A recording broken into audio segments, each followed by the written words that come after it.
Welcome back, everybody. So this morning, a reality check for the buy now, pay later boom. Klarna, one of the industry's biggest players, is seeing red this morning with more of its customers struggling to pay back their loans. The company's losses have doubled since last year, even as it celebrates new partnerships with places like Walmart, DoorDash. Now, across the board, more Americans are falling behind on these quick hit installment loans. A Lending Tree survey shows 41% of buy now, pay later users missed a payment in the last year, with a growing number using these services just to buy groceries. Meanwhile, U.S. consumer debt has ballooned to a record $18.2 trillion, the one with the T, trillion, and student. Now I got a serious question for you guys. Who couldn't see this coming? Who could not see this coming? 41% of people on buy now pay later services missed the payment in the last year. While there's $18 trillion in consumer debt, $1.2 trillion in credit card debt. And someone at these companies went and said, you know what?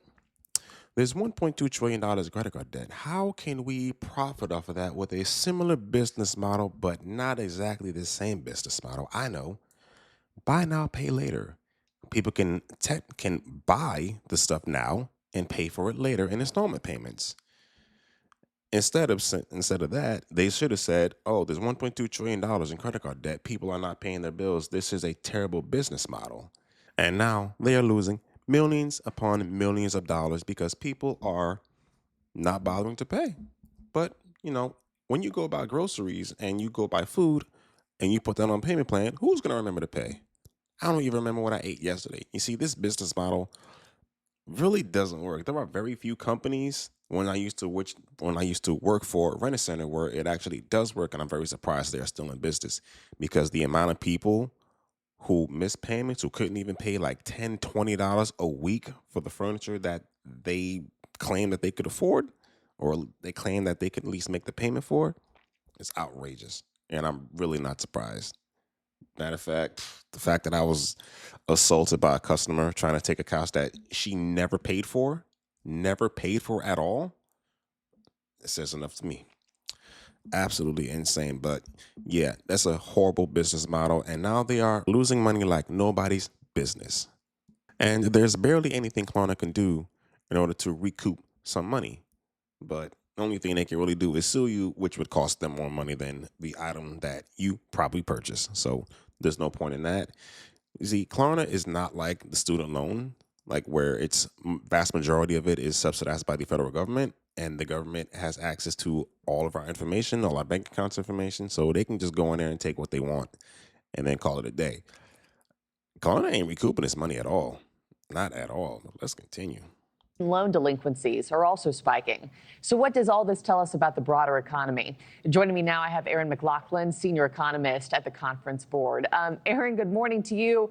Good morning. Okay, so explain this. So Klarna is adding customers, but losing more money on repayments. What does that tell you about household financial stress in 2025?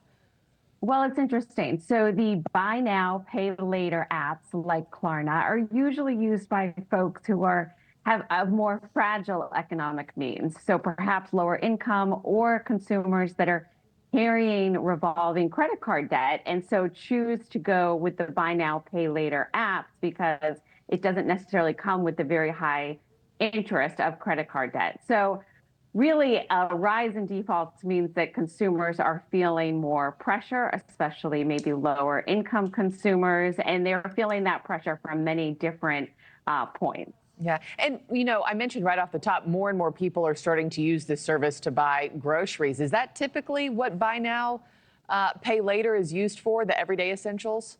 No, generally those sorts of apps have been used for larger purchases because you can spread them out generally over 4 payments, such as, high value clothing or handbags and those. Yes, basically, it's supposed to be used for things people can't afford, things broke people can't afford. Instead, they recently partnered with DoorDash. So now people are using Klarna Afterpay, buy now, pay later for food. For food. And they really thought people were going to go back and pay that. Absolutely not. Come on now. Y'all got to think better than that if you're going to be running a multi-billion-dollar business. I don't even know if they're $1 billion yet. They're in the millions, but it's still pretty stupid. Let's Those continue. kinds of things. So to see them used for everyday essentials like groceries, I also noticed in the recent survey that you mentioned that there's an acceleration in using them for food delivery, which is something that sort of increased over the last couple of years substantially. Yeah. It's Especially concerning. after COVID, I imagine. The other thing I wanted to pick your brain about, Aaron, is that the Trump administration recently rolled back a rule that treated buy now, pay later providers more like credit card companies. Many say this removes requirements for clearer disclosures, quicker refunds. From your perspective, what are the risks of dialing back regulations in this space, especially as these loans become a staple of everyday spending? Yeah, the risks to consumers is that they're going to pay more in fees and have financial consequences for paying late. So they may be choosing to use these kind of apps because they either don't have, more traditional credit cards with room on them for availability, or because credit cards are at the highest interest rate ever right now. And we've really seen interest rates go up the last few years. They have not started to come down yet. And so either way, the more interest in this way, consumers are very much like, the federal government, the more interest you have to pay and the more fees you have to pay, the less money you actually do have for everyday essentials like food and groceries and gasoline. Yeah, this is more like buy now, pay never, maybe for some of these folks, unfortunately. Well, senior economist Aaron McLaughlin, thank you so much for being here as always. Appreciate it. Yeah, the only thing is that's if they decide to pay those fees. Because I'm pretty sure the vast majority of people who are on Klarna, Afterpay, all these buy now, pay later apps are not paying any fees at all. What are they going to do? They're not going to sue you. It costs way too much money to sue someone than it is to just send it up to collections and then let some collection agency hound you for days and days, months, weeks, years until they just give up. That's basically what happens. They just give up. And these type of buy now, pay later services are really for poor people. Really for poor people. You got the check cash in place, rent a center, errands, title loans. Like these services are only in poor areas. And Klarna thought it would be a very good idea to take this one service and make it available for everyone to do.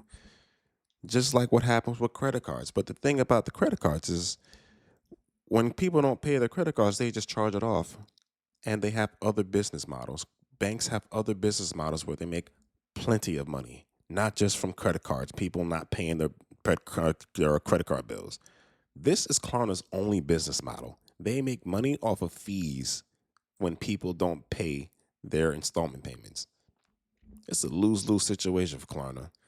And when you give poor people an item before they pay for it, they're not going to pay for it. Absolutely not, because I wouldn't pay for it. But let me know what you guys think about this in the comment section below. Make sure you hit the like button, subscribe to the channel. We'll see y'all next time.